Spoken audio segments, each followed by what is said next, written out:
Bien, buenos días, estoy con el profesor Alfonso Calcaño Sánchez. Que imparte la materia de obligaciones en esta asignatura, y como estamos viendo el tema de la caducidad, le voy a realizar una pequeña entrevista para que nosotros tengamos más claro este tema con respecto a profundizarlo y hacer una introducción acerca de qué es y por qué se confunde tanto. Bien, ¿podría explicarnos, profesor, en la materia de obligaciones en el ámbito del derecho, qué es la caducidad? Bueno, buenos días a todos, a todas. Bueno, la caducidad se estudia como una causa de extinción de las obligaciones. ¿Qué quiere decir esto?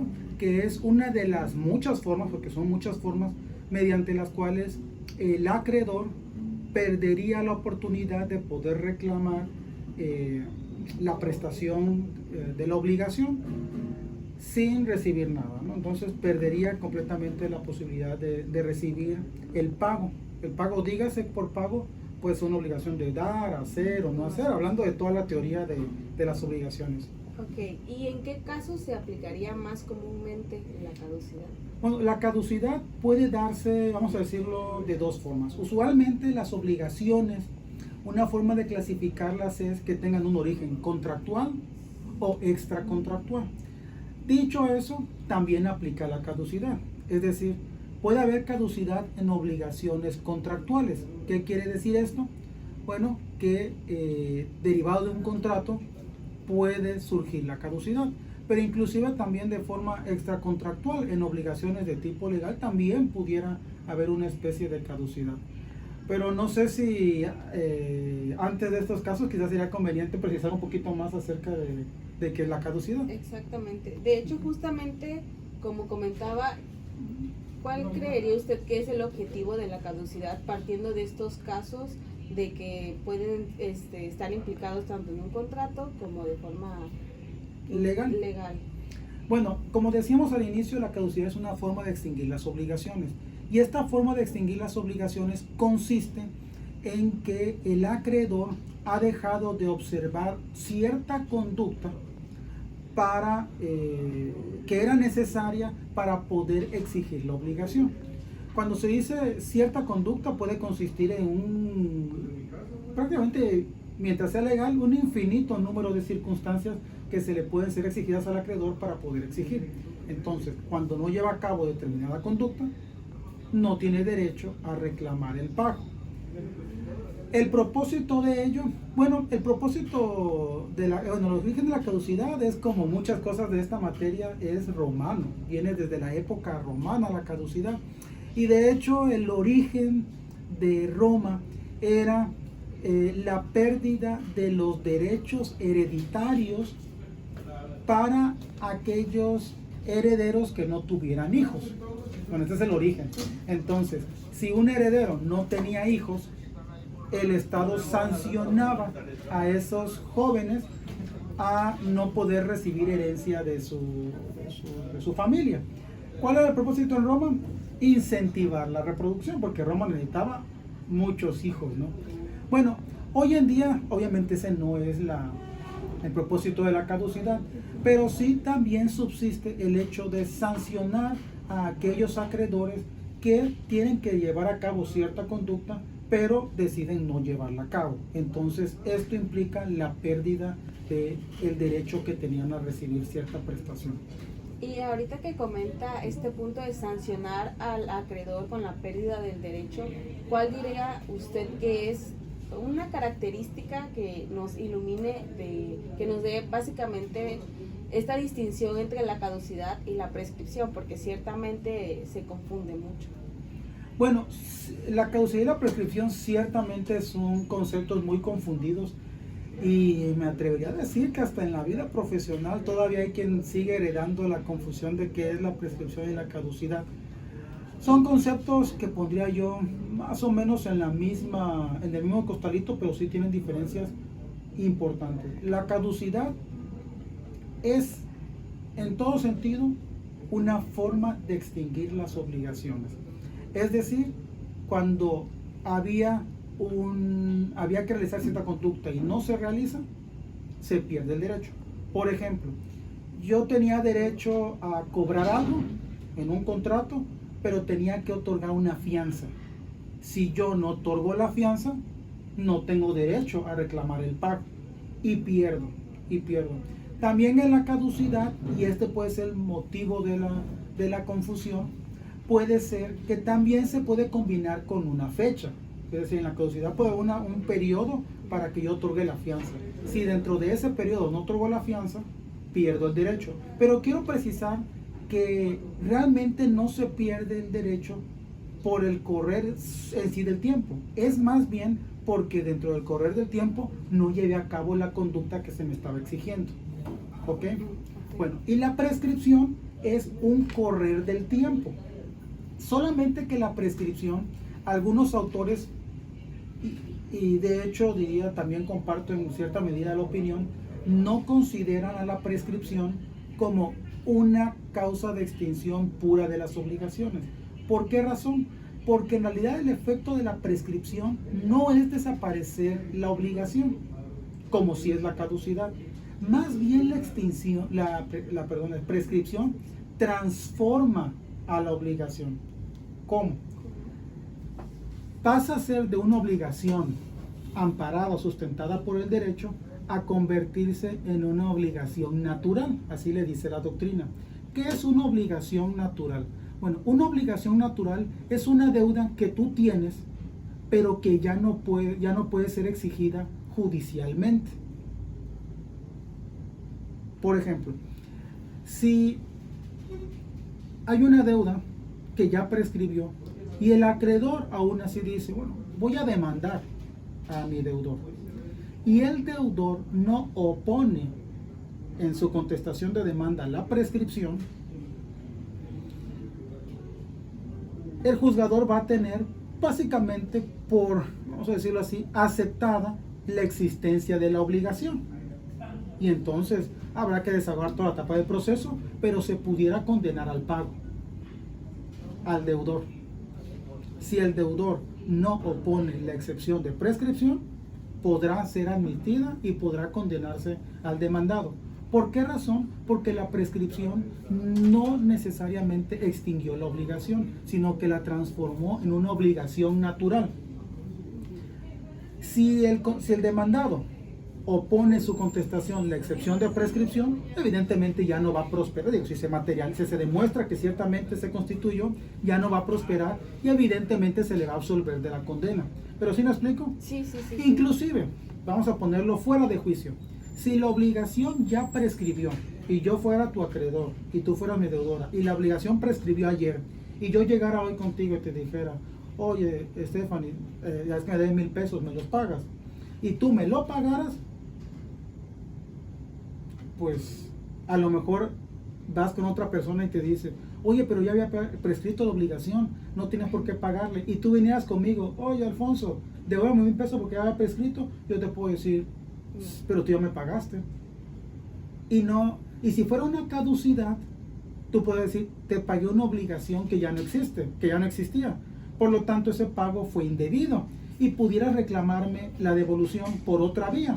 Pudiera ser, por ejemplo, hay varias figuras, pudiera ser usualmente el enriquecimiento sin causa, que es otra fuente de las obligaciones, porque tú me pagaste, tú te empobreciste, tú me enriqueciste a mí sin que hubiera una causa legal, porque la obligación ya se extinguió.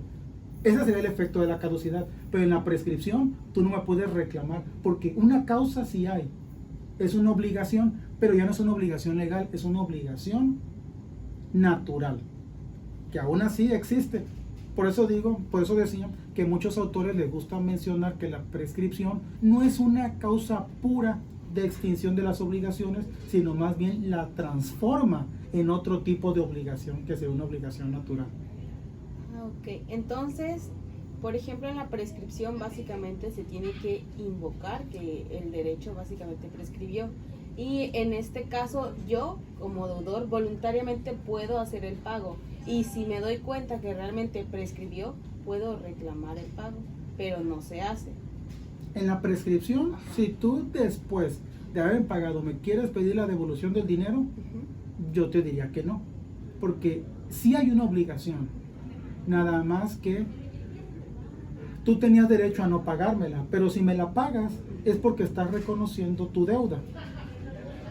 porque la obligación existe, pero ya existe como una obligación natural. Entonces, la diferencia central es que la prescripción la tienes que invocar, porque si no la invocas, la obligación sigue viva, sigue viva, aunque en otra forma, como transformada, obligación transformada, ya no como tal extinguida, a diferencia de... Vamos a decir que deja de ser una obligación legal a ser una obligación natural. Y hay otra diferencia importante con la caducidad y la prescripción. La caducidad ocurre por dejar de hacer lo que tenía que hacer y fin de la historia, ¿no? Pero la prescripción tiene otra nobleza. La prescripción puede ser interrumpida. La legislación permite que si está corriendo el tiempo, si yo hago una interpelación judicial, es decir, voy y te reclamo el pago, interrumpo la prescripción, que es el correr del tiempo.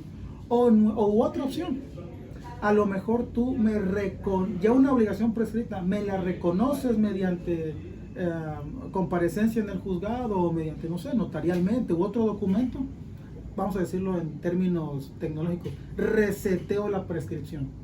¿Sí me explico? Sí. La prescripción, un acreedor bien asesorado puede mantener viva la obligación porque se puede interrumpir.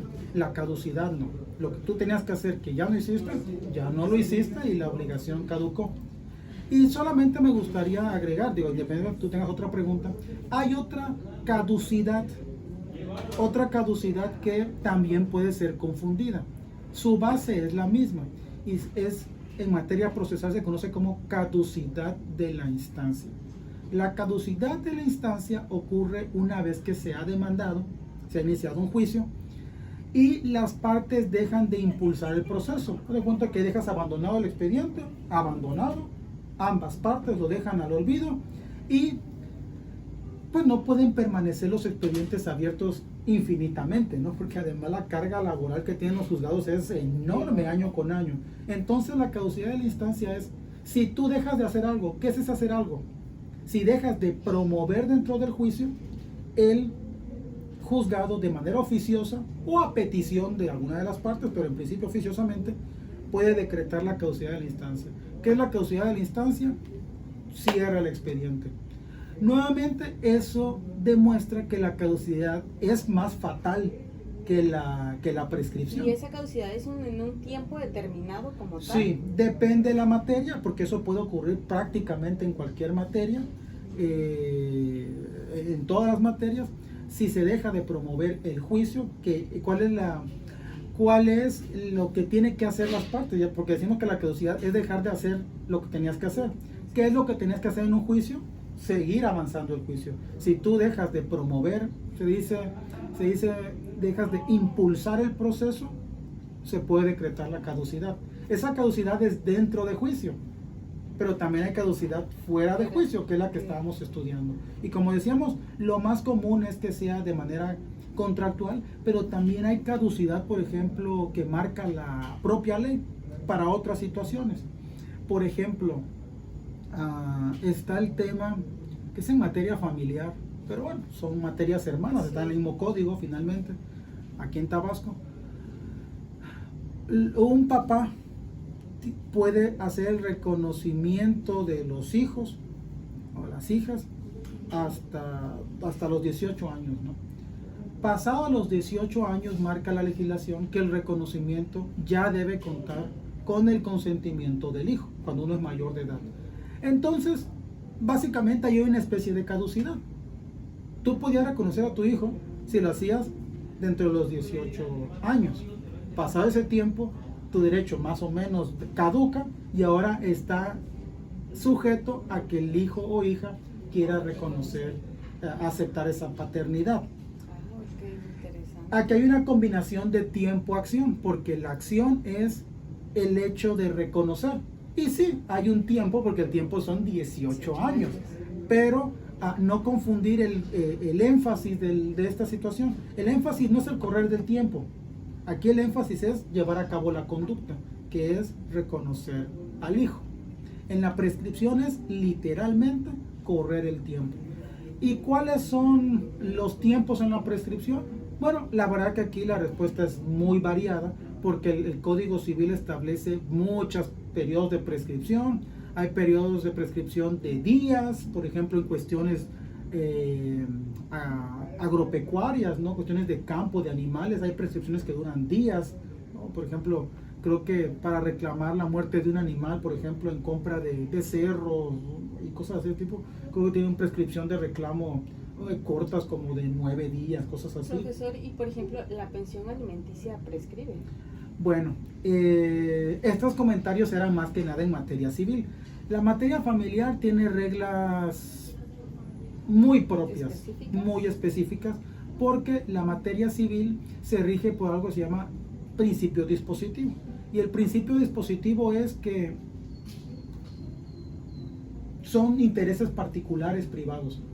Si tú me das 1,000 pesos a mí, y tú no me pagas, y yo no quiero molestarte, demandarte, reclamarte, nadie en el mundo prácticamente, salvo circunstancias muy específicas, por ejemplo que yo tuviera un acreedor también y tuviera interés en que yo te reclamara, pero eliminando esas circunstancias especiales, básicamente de mí depende cobrarte o no cobrarte y de nadie más, ¿no? Es un interés muy privado. En materia familiar está regido por el principio publicista, que es derecho público. Es decir, aquí los intereses ya no son tan particulares. Aquí el Estado tiene un interés en la protección de la familia, y en esta protección de la familia le brinda características muy propias a la materia familiar. Dicho en otra palabra, los derechos en materia familiar pueden ser muchas veces imprescriptibles, inembargables, y en resumen, no, los alimentos no prescriben. Entendido. Los alimentos no prescriben. Ok. Bien, esto sería todo de nuestra parte, y bueno, tuvimos la intervención muy buena del profesor Alfonso, que sin duda nos dio un panorama muy grande acerca de la caducidad y de la prescripción, que como hemos visto en clase se confunde mucho. ¿Por qué? Porque nos dejamos llevar por este concepto que básicamente por cierto tiempo deja de existir, se extingue la obligación, y no, el profesor nos explicaba con ejemplos bastante claros de casos reales cómo cada una tiene su distinción, y lo importante que es que en estas dos figuras una se invoque y otra no. Sin nada más que decir, le agradezco mucho por su intervención, por el tiempo y por la claridad y la paciencia que tuvo para explicar los casos y estas diferencias y características que hay en estas dos figuras. Muchas gracias. Muchas gracias a ti. Saludos, gracias.